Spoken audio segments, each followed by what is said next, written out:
How's it going, guys? I'm Connor from Running Warehouse. I'm here with Danny Orr, General Manager of Performance Running here at New Balance. Now, Danny, we're heading into an Olympic year. There's pro athletes and they're all rocking carbon fiber plated shoes. New Balance has two new versions. Can you talk to us about the first version, the FuelCell TC? Yeah, thanks, Connor. We're really excited to get to chat to you guys about the FuelCell TC. We're not too far away from this shoe making it to market, and I think once we've thought about what's in the market and what we believed our competitors were doing, we really felt like we had the opportunity to think about something that would sit more in like a training and competition space, more of a trainer for a really fast runner, and potentially like more of a competition shoe for somebody running a 3.5 to 4 hour marathon, so they can get some of the benefits of these new materials in the midsole and the carbon plated setup underneath the foot. And you know, that allows us an opportunity to talk to you about the next shoe, the RC Elite, a little bit later in terms of exactly what that rocket ship racing shoe from us looks like. Perfect. So this is going to be a little bit more versatile of a shoe, but still fast enough and response enough for race day. Now, looking at the materials in the midsole, what do we have? Yeah, and I think, you know, to that first point, I think the key here is just a little bit more guts to this shoe. You know, a little bit more wearable, a little bit more weight underfoot, a little bit more stability than a true racer might have, just to broaden the audience just a little bit to some of these products that's maybe been a little bit too exclusive for mass market to this point. In terms of the midsole material, it is our fuel cell compound. We have, because of, you know, the setup with carbon fiber, we have gone much softer, and as a consequence got a little bit higher rebound still underneath the fuel cell platform, which is really interesting. And the way that those two things work with the carbon fiber setup from an economy standpoint is where the real magic is. Yeah. Now, fuel cell is known for its responsiveness, but how soft is this going to feel underfoot?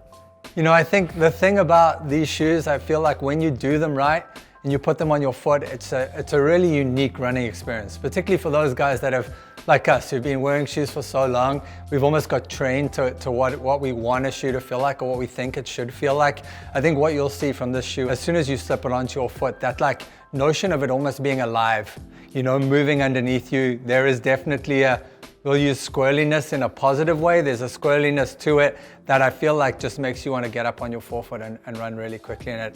I feel like the commentary across the board with both of these two shoes is just more difficult to slow down than to speed up a little bit. Yeah, now everyone's talking about carbon fiber plates. This shoe has one.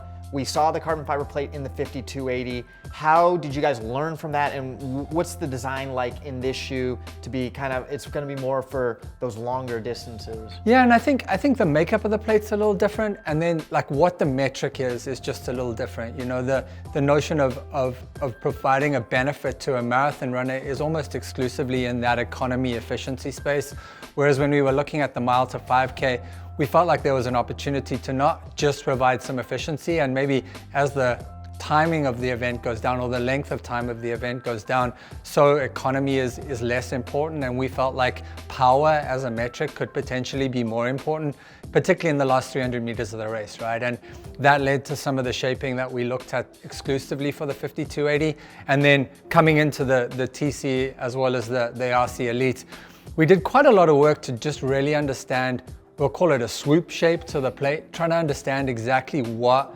shape gave the best economy benefit. You know, we did a lot looking at plate lengths, we did a lot looking at more gradual shapes versus more extreme shapes, and all of them gave us a different value.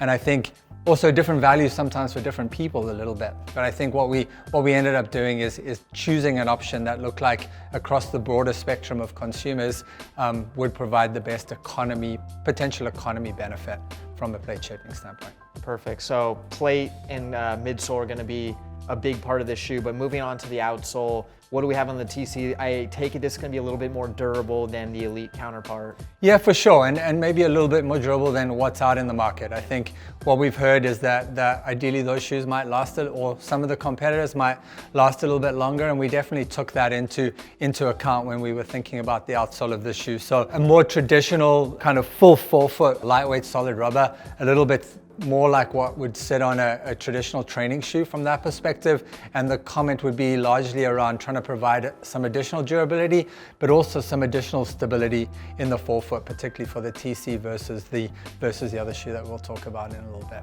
All right, moving to the final part of this shoe, the upper. It's a little beefier than its Elite counterpart, What do we have here? What is this going to be best suited for?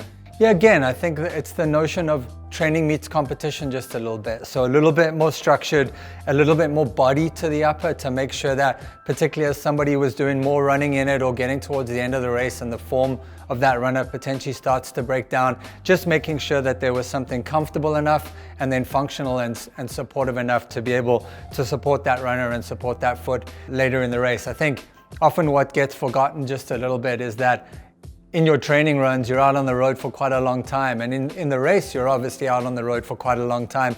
And it's almost easy to go really, really light and really, really minimal. But I think as we've thought about who the true consumer is for this product, just giving them a little bit more security from an upper standpoint was definitely one of our key goals. And again, a bit of a differentiator to the RC Elite as well. All right, so not the lightest carbon-plated racer on the market. If you're looking for ultimate weight savings, you're probably gonna want to go with the Elite. But I'm excited to get this shoe on my foot. Tempo runs, maybe race day. The FuelCell TC is going to be a great option. It's going to be available at runningwarehouse.com.